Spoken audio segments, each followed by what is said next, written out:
السلام علیکم ورحمت الله وبرکاتو. محترم ورونو، د خلیفه دین محمد د عمل موږ سره یو ځای وګورئ، زه جواب کوم. زه اوس درې وارې په زوره الله الله وایم، تاسو ټول خپل زړه ته ګورئ. اعوذ بالله من الشیطان الرجیم، بسم الله الرحمن الرحیم. الله الله الله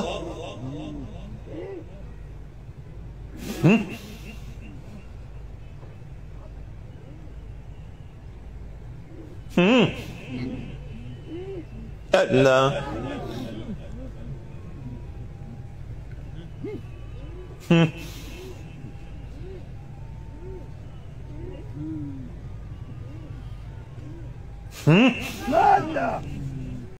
محترم ورونو، تاسو دا عمل ولیدو، دا هغه صوفیان، دا هغه د اسلام تحریف کوونکي دي محترم ورونو، چې ټول عمر په خرافاتو په بدعاتو باندې دا امت ګمراه کړی. نو دا دین محمد ناست دی او خلکو ته وایي چې خوله به بنده کوي او په پوزې باندې به ذکر کوي، په پوزې باندې. هلکه دا کم ذکر دی؟ اصل کې محترم ورونو، دغه صوفیانو، دغه قبر پرستو دا عقیده ده چې رب العالمین چې دی د انسان په بدن کې حلول کوي، داخلیږي. نو دا داخلېدل نشي کېدلی تر څو پورې چې ستا او د الله په منځ کې چې کومې پردې هغه ته لرې نه کړي. زړه وایي خیرنې، دا زړه به موږ صفا کوو. نو د صفایي دپاره کوم کار دی؟ هلکه په دې پوزه باندې ذکر دی. خوله بنده که په پوزه باندې دا به کې هلکه دا کوم ذکر دی؟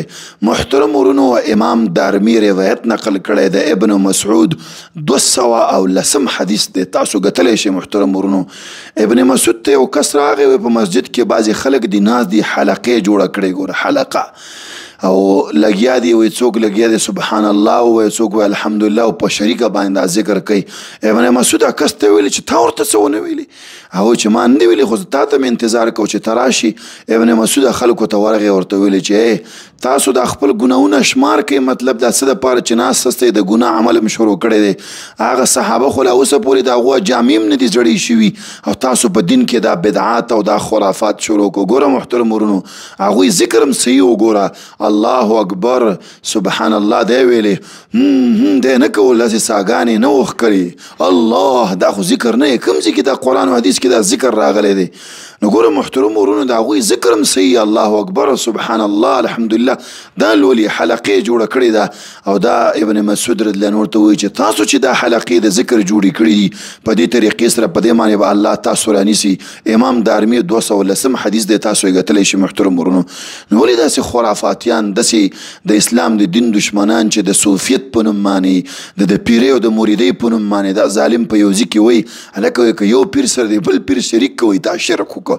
هلکه شرک خو د الله په اسماء او صفاتو کې کېږي، تا دا پیر د الوهیت په درجه کې نیولی دی او دوی نیولی دی. محترم ورونو، دا پیریان بیا په داسې درجه کې ورسېږي لکه منصور حلاج په نوم باندې کس مشهور و، هغه به بیا ویلی وایي چې زه نه پوهېږم چې زه اوس د چا عبادت وکړم، زه م رب یم الله م رب دی. د دې صوفیانو د وحدت الوجود عقیده ده چې الله په دوی کې راننوځي. محترم ورونو، په دې طریقې سره دا ذکر او دا د خرافاتو یو بوجۍ ده. انشاءالله وقتاً په وقتاً د دغه خرافاتي به موږ ردونه کوو.